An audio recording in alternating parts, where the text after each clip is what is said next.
Hey guys, it's Andy here. Welcome back to another letterbox workshop. Something a bit different this time round. We're progressing well with the build on the CB750, as you can see here.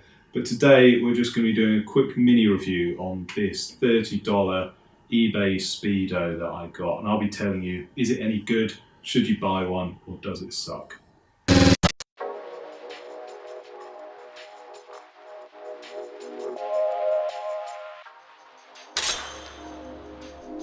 So let's start by unboxing the unit. Now the box is nothing fancy, I guess that's to be expected on a unit of this price.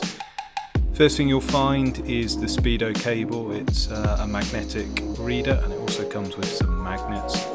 And then the Speedo itself. It's fairly light, I don't know, a couple 100 grams maybe. A big old bundle of cables coming off the back of it. But quite a neat face, quite a nice unit all in all. As you can see here, maybe it's got all the idiot lights on the front, so indicator symbols, high and low beam, neutral, and also an oil pressure light hiding away there somewhere.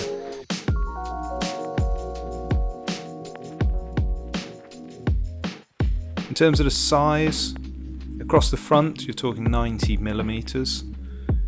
The face itself is obviously a bit smaller, 78mm. The two fixing bolts on the back from the centre of the thread to the centre of the thread is 52mm.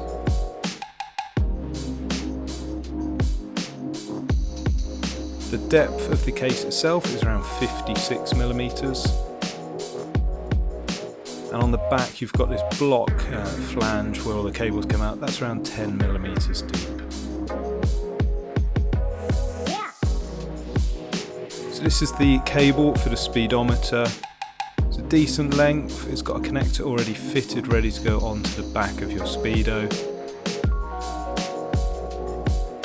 And it also comes with two magnets. I'm not sure whether you need both or whether one is a spare, but these are ready to fix onto a point on the wheels. So these spin round and then the reader measures the number of rotations. The reader itself is quite a nice tidy looking unit, it looks like a decent quality of stainless steel. And the cable itself is 750mm long. There's a close-up of the cables that go into the back. In a couple of weeks' time I'll have an installation video showing you how to wire this unit up. So guys, I just want to talk about a few things I really like about this unit and a few things that I don't like quite so much. So first off, things I like, the price is really good. This unit with the cable came to about £25, that's somewhere around $30-ish and euros. It's really cheap. I mean, this is like 20% of the price of any other unit you might care to find out there. So that's really good. Second thing I quite like about it, it's got all the information in one place. So you've got all your idiot lights for indicators, for neutral, for high and low beam, stuff like that. Oil pressure is all on the dial, as well as a rev counter, fuel gauge indicator, gear indicator, and obviously your Speedo as well, all in one unit. It's a really thorough package. If that's what you're after, it's a brilliant unit.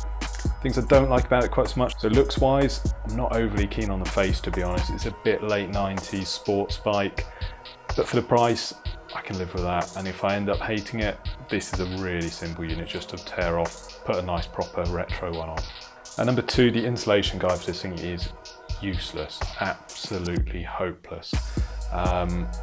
If you're having trouble with installing one of these, if you're thinking about buying one and you want to know how to install one, please do hit subscribe, and I'll have a video up in the next week or two showing you the unofficial installation guide in plain English, telling you exactly where every wire should go, because the guide just does not cover that. I'm also going to go over how you calibrate this thing. It's not the easiest process in the world. And thirdly, it does feel a little bit cheap. You can tell they have cuts and corners on the build quality of this thing. It's not too bad at all though, and value for money wise, it's I think pretty unbeatable, to be honest. So guys, I hope the video's been useful to you. In a week or two's time, I'm going to have a full review of this unit, full wiring guide, how to connect this thing up. There's a couple of little gotchas in there that might catch some people out. I'll be covering those. Really nice, clean steps. Certainly much better than the guide you got here. If you want to stay in touch, please do comment below. If you want to keep track with the build, please do hit that subscribe button. If you enjoyed the video, like is much appreciated.